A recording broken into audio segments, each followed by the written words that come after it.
مولا کائنات سیدنا علی المرتضی رضی اللہ تعالی عنہ حضور کے سکے چچا جناب ابو طالب کے فرزند ارجمند ہیں۔ عمر میں حضور سے 30 سال چھوٹے ہیں۔ اللہ تعالیٰ نے حضور علیہ السلام کو جب اعلان نبوت کا ارشاد کیا تو جن خوش نصیب لوگوں نے سب سے پہلے اسلام قبول کیا ان میں نمایاں نام حضرت مولا کائنات سیدنا علی المرتضی کا ہے۔ اس وقت ان کی عمر صرف 10 سال تھی۔ بچوں میں سب سے پہلے اسلام قبول کرنے کا شرف انہیں نصیب ہوا۔ آقا کریم علیہ السلام کے چچا زاد بھائی تھے، لیکن ایک موقع پہ حضور نے ان کو ارشاد کیا، انت اخی فی الدنیا والآخرہ، اے علی تو میرا دنیا میں بھی بھائی ہے اور آخرت میں بھی بھائی ہے۔ حضرت مولا کائنات کو حضور علیہ السلام نے مختلف جنگوں میں شرکت کا اعزاز بخشا۔ غزوہ تبوک کے موقع پہ آقا کریم نے ان کو مدینہ المنورہ میں پیچھے بطور امیر چھوڑا تو انہوں نے عرض کی، حضور آپ اپنے بھائی کو بچوں اور عورتوں میں چھوڑ کے جا رہے ہیں۔ تو حضور نے ارشاد فرمایا کہ تیری مثال ایسے ہے جس طرح حضرت موسیٰ علیہ السلام کے ساتھ حضرت ہارون علیہ السلام کی مثال۔ حضرت مولا کائنات کو حضور نے یمن کا حاکم اور امیر بنا کر بھی بھیجا تھا، اور ان کے ساتھ رشتے کی گہرائی یہاں تک ہی نہ رہی بلکہ حضور نے اپنی لاڈلی صاحبزادی حضرت سیدہ فاطمہ الزہرا رضی اللہ تعالی عنہا کا نکاح بھی حضرت علی المرتضی سے ہی کیا۔ ہجرت کی رات اپنے بستر پہ انہیں لٹایا۔ آقا کریم علیہ السلام نے ان کے لیے بہت سارے اعزازات قائم کیے، اور ان کے فضل و شرف میں بہت ساری احادیث ہیں جو کتب احادیث میں موجود ہیں۔ حضرت زر بن حبیش رضی اللہ تعالی عنہ روایت کرتے ہیں کہ میں نے مولا کائنات سیدنا علی المرتضی سے سنا، وہ فرماتے ہیں کہ رسول کریم نے میرے بارے میں ارشاد کیا کہ اللہ یحبنی الا مومن ولا یبغضنی الا منافق، کہ اے علی تیرے ساتھ مومن کے علاوہ کوئی محبت نہیں کرتا اور منافق کے علاوہ تیرے ساتھ کوئی بغض نہیں رکھتا۔ حضرت علی المرتضی فرماتے ہیں کہ اگر میں کسی مومن کی ناک پر تلوار بھی ماروں تو وہ میرے ساتھ بغض نہیں رکھ سکتا، اس لیے کہ میرے رسول نے فرمایا، اور اگر میں کسی منافق کے سامنے دنیا کے سارے خزانے ڈھیر کر دوں وہ میرے سے پھر بھی محبت نہیں کر سکتا۔ حضرت مولا کائنات رضی اللہ تعالی عنہ اللہ اور اس کے رسول کے محبوب تھے۔ غزوہ خیبر کے موقع پہ حضور نے ارشاد فرمایا، حضرت سہل بن سعد سے روایت مروی ہے، لَأُعْطِيَنَّ هَذِهِ الرَّايَةَ غَدًا رَجُلًا يَفْتَحُ اللَّهُ عَلَى يَدَيْهِ يُحِبُّ اللَّهَ وَرَسُولَهُ وَيُحِبُّهُ اللَّهُ وَرَسُولُهُ۔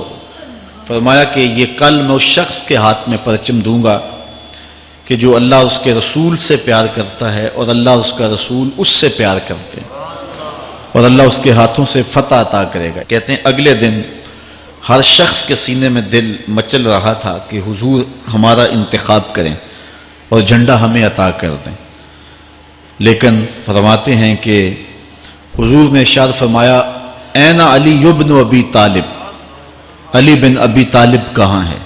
تو ہم نے عرض کی کہ حضور ان کی آنکھوں میں آشوب ہے۔ فرمایا انہیں بلاؤ۔ بلایا گیا تو حضور نے اپنا لعاب دہن مولا علی کی آنکھوں میں لگا دیا، بیماری دور ہو گئی، اور پھر حضور نے ان کے ہاتھ میں جھنڈا دیا اور اللہ نے اسی دن ان کے ہاتھوں میں فتح عطا فرما دی۔ حضرت زید بن ارقم رضی اللہ تعالی عنہ سے روایت مروی ہے، اس کو تھوڑے سے الفاظ کے فرق کے ساتھ حضرت برا بن عازب نے بھی روایت کیا، ترمذی میں یہ حدیث ہے، اور یہ کسی ایک صحابی سے مروی نہیں ہے۔ اس حدیث کی شہادت 30 صحابہ نے دی ہے۔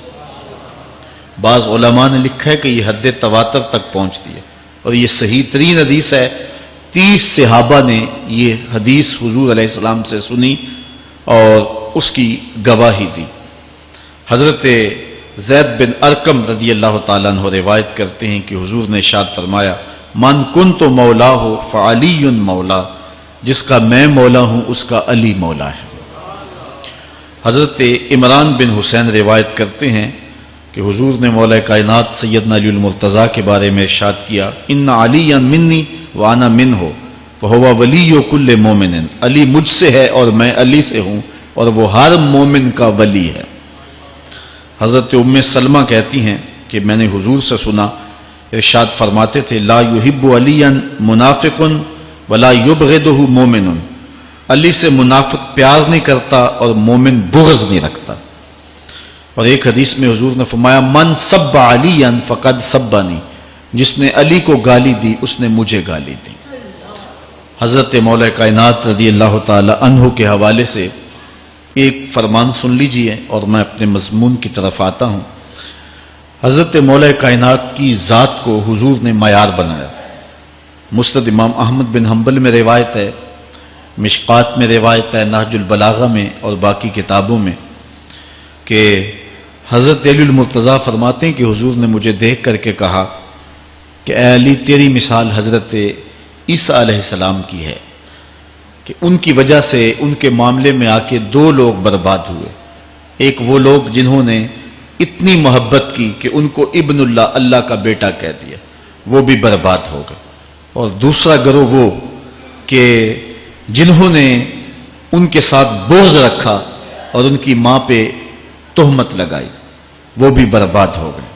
حضور نے یہ ارشاد کر کے فرمایا، حضرت علی فرماتے ہیں کہ حضور نے کہا یہلک فی رجلان محب مفرط یکرزنی بما لیس فی، اے علی تیرے معاملے میں بھی 2 لوگ بربادی میں مبتلا ہوں گے۔ ایک وہ لوگ جو اتنا پیار کریں گے کہ وہ کہیں گے جو تو نہیں ہوگا، اور دوسرے ومبغض یحملہ شنآن علی ان یبہتنی، اور دوسرے وہ جو تیرے ساتھ بغض رکھیں گے اور بربادی کے راستے پہ چلیں گے۔ تو دونوں گروہ جو ہیں وہ بربادی کی راہوں کے مسافر ہو گئے۔ ایک نے محبت کی اور اس قدر محبت کی کہ وہ کہا جو حضرت علی نہیں تھے۔ حضرت مولا کائنات کے زمانے میں کچھ لوگ آپ کی دہلیز پہ آئے اور کہا یا علی انت ربنا انت خالقنا انت الہنا، اے علی تم ہمارے رب ہو، تم ہمارے خالق ہو، تم ہمارے معبود ہو۔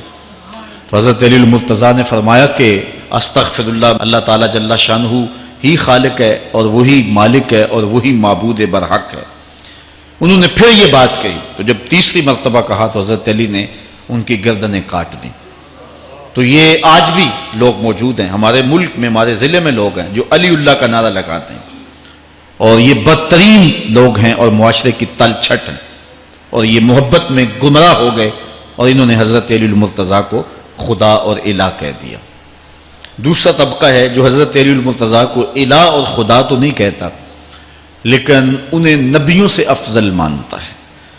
بلکہ شیخ محدث دہلوی علیہ رحمہ نے تحفہ اثنا عشریہ میں باقاعدہ اس قول کو بیان کر کے اس کی تردید کی ہے کہ جو ایک طبقے کا خیال ہے کہ حضرت جبرائیل علیہ السلام کو نبوت دینے میں غلطی لگ گئی تھی، وہ دینی تھی حضرت علی کو اور دے گئے حضور کو، تو آپ نے اس کا رد کیا ہے۔ ایک طبقہ نبیوں سے حضرت علی المرتضیٰ رضی اللہ تعالیٰ عنہ کو افضل مانتا ہے، اور یہ طبقہ بہت سارا پایا جاتا ہے۔ میں نے اپنے ان کانوں سے جو ہے یہ باتیں سنی ہوئی ہیں اور آپ نے بھی سنی ہوئی ہوں گی کہ نبیوں سے حضرت مولا کائنات کو افضل مانتے ہیں، اور یہ بھی گمراہوں کا ٹولہ ہے۔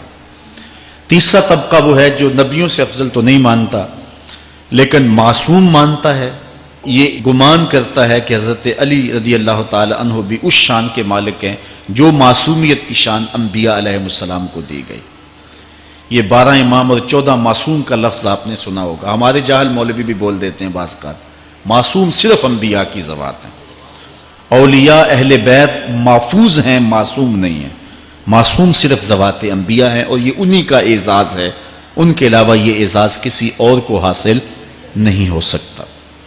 چوتھا طبقہ وہ ہے کہ جو حضرت علی المرتضیٰ رضی اللہ تعالی عنہ کو حضرت ابو بکر و عمر رضی اللہ تعالی عنہما سے بھی افضل مانتا ہے۔ خود مولا کائنات نے فرمایا کہ جو لوگ مجھے شیخین سے افضل کہتے ہیں میں ان کے اوپر وہ حد جاری کروں گا جو ایک جھوٹے پہ جاری ہوتی ہے۔ حضرت محمد بن حنفیہ کہتے ہیں جو حضرت مولا کائنات کے بیٹے ہیں کہ میں نے اپنے باپ علی سے پوچھا کہ اس امت میں سب سے افضل شخص کون ہے؟ قال ابو بکر، کہا امت میں سب سے افضل شخص کا نام ابو بکر ہے۔ کہتے ہیں میں نے کہا ثم من، پھر کون؟ قال عمر، تو کہا حضرت عمر رضی اللہ تعالی عنہ۔ تو یہ ان کا اپنا عقیدہ ہے۔ یہ کہا جاتا ہے کہ حضرت علی رضی اللہ تعالی عنہ کا حق غصب کر لیا گیا۔ حضرت علی خود فرماتے ہیں کہ اگر حضور نے میرے بارے خلافت کی وصیت کی ہوتی تو میرے پاس صرف ایک تلوار اور ایک چادر بھی ہوتی تو میں آخر دم تک لڑتا۔ شیر خدا ہو اور اللہ کا رسول وصیت کرے اور وہ چھپ کے بیٹھا رہے، یہ کیسے ہو سکتا ہے؟ تو یہ حفوات ہیں اور یہ اباطیل ہیں اور یہ جو ہیں وہ شر ہے جو معاشرے کے اندر پھیلی ہے۔ مخبر صادق نے پہلے خبر دی کچھ لوگ محبت میں گمراہ ہوں، وَمُبْغِضٌ يَحْمِلُهُ شَنَآنِ عَلَىٰ أَن يَبْهَتَنِ، اور کچھ لوگ جو ہیں وہ بغض میں برباد ہو جائیں۔ ایسے لوگ بھی دھرتی پہ موجود ہیں کہ مولا کائنات کا نام لیا جائے تو ان کو گوارا نہیں ہوتا۔ خود حضرت مولا کائنات کے زمانے میں ایسے لوگ موجود تھے، آپ کو شہید کیا گیا ہے۔ اسلام کی تاریخ انتہائی دردناک ہے۔ حضرت مولا کائنات رضی اللہ تعالی عنہ کو ابن ملجم نامی بدبخت نے جو ہے وہ تلوار کا وار کر کے جو زہر میں بجھی ہوئی تھی شہید کیا ہے۔ تو یہ بغض اور دشمنی رکھنے والے لوگ تھے جو زمانے میں موجود تھے۔ ایک طرف ایسے تھے جو الہ اور معبود کہتے تھے، اور آپ جانتے ہیں کہ حضرت علی المرتضیٰ رضی اللہ تعالی عنہ کی قبر لوگوں کی نظر سے چھپا کے بنائی گئی، اس ڈر سے کہ لوگ آپ کی قبر کو اکھیڑ نہ دیں، کیونکہ خارجی اس قدر جو ہے وہ زور آور ہو گئے ہوئے تھے۔ اسلام کی تاریخ دردناک ہے۔ حضور علیہ السلام فرماتے ہیں جتنے دکھ مجھے دیے گئے کسی کو نہیں دیے گئے، کسی نبی کو نہیں پہنچے۔ حضرت صدیق اکبر رضی اللہ تعالیٰ عنہ کی 2 سال 2 ماہ 8 دن دور خلافت آپ کا زمانہ دیکھیں، ٹکنے نہیں دیا گیا، سازشیں، مصائب، اعلان۔ حضرت سیدنا عمر رضی اللہ تعالیٰ عنہ کو شہید کیا گیا۔ حضرت عثمان غنی رضی اللہ تعالیٰ عنہ پہ 40 دن پانی بند رکھا گیا اور پھر انہیں شہید کیا گیا۔ حضرت مولا کائنات شہید کیے گئے۔ حضرت امام حسن کو زہر دیا گیا۔ حضرت امام حسین کو بچوں کے سامنے ذبح کر دیا گیا۔ حضرت امام اعظم ابو حنیفہ کی وفات جیل میں ہوئی ہے۔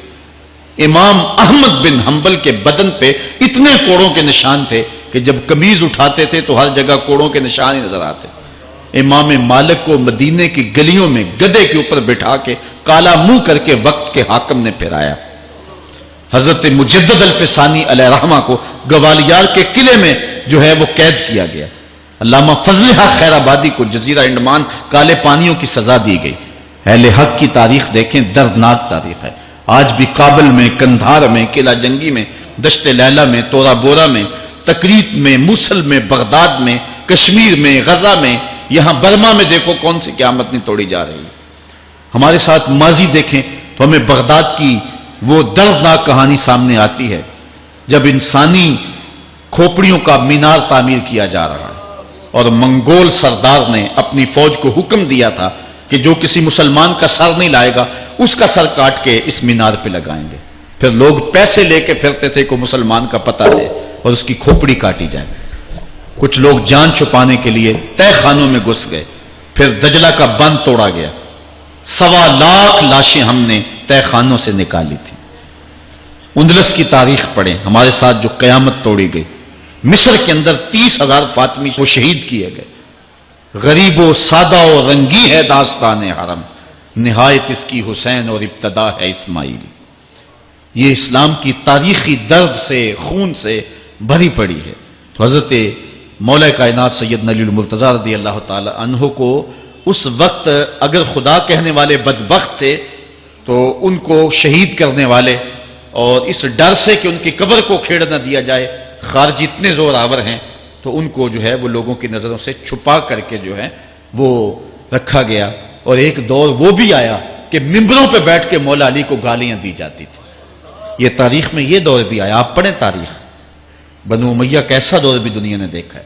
اسی لیے حضور نے فرمایا تھا من سب علی فقد سبنی، جس نے میرے علی کو گالی دی اس نے مجھے گالی دی. اور لوگوں نے ممبروں پہ بیٹھ کے باقاعدہ حکومت کی طرف سے یہ جو ہے وہ قانون تھا کہ تمہارا خطبہ مکمل نہیں ہوگا جب تک علی کو گالی نہیں دو گے. یہ لمحے بھی آئے جب اس دور میں دشمن علی موجود تھے، مبغضین موجود تھے اور افراط محبت میں رکھنے والے موجود تھے. تو یہ دور تو اسلام کا حضور کے دور سے 1400 سال پیچھے ہے. تو یہاں بغض رکھنے والے بھی موجود ہیں. اس عنوان کے ساتھ اگر عنوان چھیڑوں تو یہ لمبی گفتگو ہو جائے گی، یہ میرا موضوع نہیں ہے. لیکن اتنی بات میں کہوں گا، اللہ کا شکر ادا کرو، اللہ نے تجھے اہل بیت کے در کا بھی غلام بنایا ہے اور صحابہ کا بھی غلام بنایا ہے. کچھ لوگ صحابہ کا نام لے کے اہل بیت کو برا کہتے ہیں، کچھ اہل بیت کا نام لے کے صحابہ کے خلاف بکواس کرتے ہیں.